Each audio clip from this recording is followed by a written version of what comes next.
Hello, ഞാൻ ലിബിൻ. അപ്പൊ ഞാൻ ഇന്ന് കണ്ട പടമാണ് നരിവേട്ട. അതായത് ടൊവിനോ നായകനായ നരിവേട്ട പടം. പടം ഡയറക്ട് ചെയ്തിരിക്കുന്നത് പറഞ്ഞാൽ അനുരാജ് മനോഹർ എന്ന് പറഞ്ഞ ഒരാളാണ്.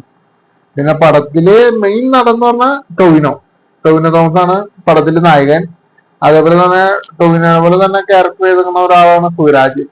സുരാജൊക്കെ ഗംഭീരമായിട്ട് ഇതിലൊരു വേഷം ചെയ്തിട്ടുണ്ട്. പിന്നെ പ്രിയംവദ കൃഷ്ണൻ.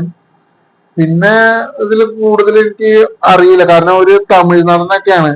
ആളുടെ പേര് ചീരൻ എന്ന് പറഞ്ഞ എന്താണ്ട് ആളാന്ന്, എനിക്ക് പേര് കൃത്യമായിട്ട് അറിഞ്ഞൂടാ. അപ്പൊ പടം എന്ന് പറഞ്ഞ ഒരു ക്രൈം ത്രില്ലർ, പക്ക ഒരു ക്രൈം ത്രില്ലർ.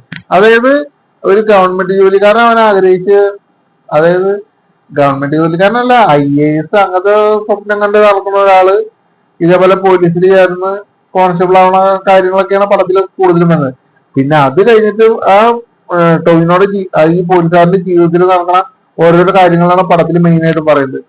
പിന്നെ ഇതേപോലെ തന്നെ പല പല അന്വേഷണങ്ങളും കാര്യങ്ങളായിട്ട് നടക്കണത്, അതായത് അന്വേഷണങ്ങളല്ല, ഈ സ്ട്രൈക്കും കാര്യങ്ങളില്ല, അതായത് സമരങ്ങളുടെ ഇടയിലൊക്കെ പോകുമ്പോ ഈ കോൺസ്റ്റബിൾമാരൊക്കെ കൊണ്ടുപോയി ഒരു എന്നിട്ട് ബറ്റാലിയൻ പോലെ ചെയ്യുന്ന ഒരു സംഭവം. ബറ്റാലിയൻ അല്ല, ഇങ്ങനെ സംഘർഷം ഒഴിവാക്കാൻ വേണ്ടി അതിന് കൃത്യം വാക്ക് എനിക്ക് എന്റെ ഇപ്പൊ വായിൽ വരുന്നില്ല. എന്തായാലും അങ്ങനെയുള്ള ഒരു പോലീസുകാര്, അതായത് ഇല്ല കിട്ടില്ല, കാരണം ഞാൻ മറന്നുപോയത്. അപ്പൊ അങ്ങനെയുള്ള ഒരു പോലീസുകാരുടെ കഥ പറയുന്നതാണ് ഈ പടം.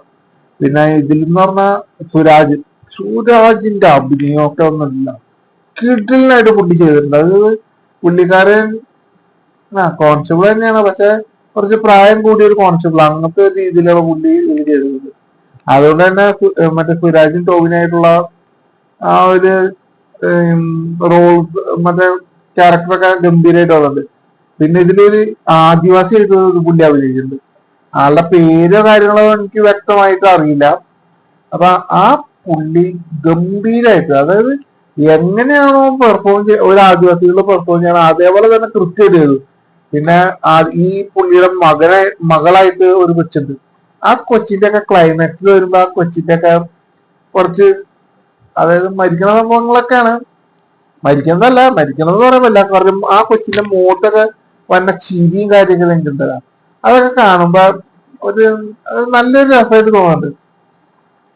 പടത്തിന്റെ കഥ ഇത്ര ഉള്ളു, അതായത് ഒരു ഇൻവെസ്റ്റിഗേഷൻ ക്രൈം ത്രില്ലർ. ഇൻവെസ്റ്റിഗേഷൻ എന്ന് പറയാൻ പറ്റില്ല, ഒരു ക്രൈം ത്രില്ലർ. അതായത് പോലീസുകാരുടെ ഇടയിൽ നടക്കുന്ന കാര്യങ്ങൾ വ്യക്തമായിട്ട് ഈ പടത്തിൽ പറയുന്നുണ്ട്. അതായത് ഓരോരോ സമരങ്ങൾ ഇങ്ങനെ ചെയ്തു കഴിയുമ്പോ അതിൽ തന്നെ അവര് പറയുന്നുണ്ട്, ഇങ്ങനെ ഓരോരുത്തരായിട്ട് ഇതിൽ നിന്ന് പോയാല, അതായത് ശരിയാവുള്ളൂ. ഇല്ല, ഞാൻ കൂടുതലൊന്നും പറയല്ല, നിങ്ങൾ എന്തായാലും ആ പടം കാണും, കാരണം ഗംഭീര ഒരു പടമാണ്. പിന്നെ പടത്തിന്റെ ഫസ്റ്റ് ഹാഫിൽ ഒരു പാട്ടുണ്ട്, സെക്കൻഡ് ഹാഫിൽ ഒരു പാട്ടുണ്ട്. ആ പാട്ടിന്റെ ഒക്കെ BGM ഉണ്ടല്ല, നല്ല കിടലായിട്ട് ചെയ്തിട്ടുണ്ട്. എന്തായാലും ഒരു തിയേറ്റർ മെറ്റീരിയൽ തന്നെയാണ് നരിവേട്ട എന്ന് പറയുന്ന പടം. ആ സൗണ്ടും കാര്യങ്ങളൊക്കെ വരുമ്പോണ്ടല്ല, ഗംഭീരാണ്. എന്തായാലും നല്ലൊരു തിയേറ്റർ എക്സ്പീരിയൻസ് നിങ്ങൾ ആഗ്രഹിക്കണ്ടോ, പടത്തിന് ധൈര്യമായിട്ട് കാണാം. പിന്നെ കൂടുതലൊന്നും പറയാനില്ല, ഇതൊക്കെ തന്നെ ഉള്ളു. അതായത് ഈ പടത്തിൽ മെയിൻ ആയിട്ടും പറയാനുള്ളത് ടോവിനോന്റെ സുരാജിന്റെ പെർഫോമൻസ്. പിന്നെ ഇതില് മറ്റേ അയ്യപ്പനെ കുറിച്ചല്ല, ഒരു ലേഡി ഉണ്ട്, ആദിവാസികളുടെ നേതാവായിട്ടൊരു ലേഡി ഉണ്ട്, അത് പടം കാണുന്നവർക്ക് മനസ്സിലാവും. അവരും ഗംഭീരമായിട്ട് ചെയ്തിട്ടുണ്ട് കേട്ടോ. അവരൊക്കെ അതായത് ഒരു ലീഡറിനെ പോലെ അവര് അതില് റോൾ ചെയ്തിട്ടുണ്ട്. എന്തായാലും അവരുടെ അഭിനയം നല്ല കിട്ടില്ലെന്ന് തന്നെ. ശരിക്കും പറഞ്ഞാൽ പടം ഗംഭീരാണ്, തിയേറ്ററിൽ പോയി കാണാവുന്ന എല്ലാ സംഭവവും ഈ പടത്തിലുണ്ട്.